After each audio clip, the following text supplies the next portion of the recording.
Hey, it's Clay, and this will be a video chart on Ethereum. We will take a look at the 4-hour time frame. Real quick, what do I mean by 4-hour in case maybe you're new to charts?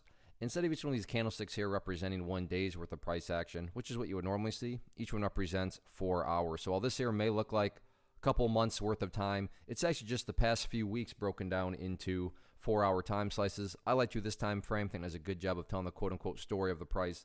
And then it just makes mapping out levels of support and resistance a bit easier to see. I've been doing this analysis on a pretty routine basis. Did it a couple days ago, so that's where these green and red line annotations are coming from. But definitely want to get some things updated after the past couple of days. From a technical perspective, there is an update that needs to be done.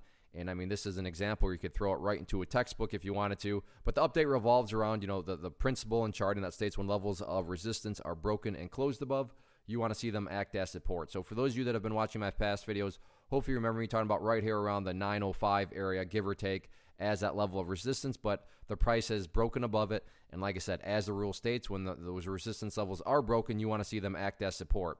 And you look at what's been going on, I'm not going to count the number of times, but the bears have tried several occasions all around this area to push it back down below that green line. And so far, so good. The bulls have held perfectly strong. And like I said, that's the rule from theory to reality. This resistance is now acting as support. So going forward over the weekend, that ideal level that you would want to see hold is definitely, right there at $910, give or take 905, 910. I mean, we're talking about a few dollars on something that's, valued over 900. So don't get too caught up in those details.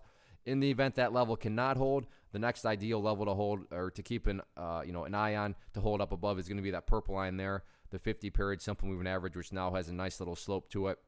And, kind of from a bigger picture perspective, as that purple line continues to move itself higher and higher, hence moving average, if the price can stay above it, that's, really a good sign from just kind of the overall, trend perspective of the health or lack thereof. So as long as the price stays above the purple line, the health is fully in the bulls' favor of the trend. And then in the event something more drastic happens, still have 780 down here as that next level of support. What about areas of resistance? Well, as it stands right now, pretty straightforward. It's all about that pink line up there, which is the very famous 200-period simple moving average. Even if you have just a very basic understanding of charts, I'm sure you've heard of the 200-period, and you know that when the price is below it, it does tend to act as resistance. So going forward through the weekend, right up there, that pink line is going to be public enemy number one. But all in all, very nice week, and very nice past couple of days getting up above this area of resistance, converting it into support. So we'll see how this weekend all unfolds and see if the price can get a breakout up above that 200-period. One of the biggest questions I get is, hey Clay, how do you find the stocks that you trade? So what I've done is put together a free resource guide where I talk about the tools that I use to locate stocks that I find interesting and think may have potential. So if that sounds like something that could add value to you as a trader, then click on the image that is up on the screen right now and I will email you the guide. The guide itself is very short and to the point, and best part, it's completely free. Thanks for watching the video. Let me know if you have any questions.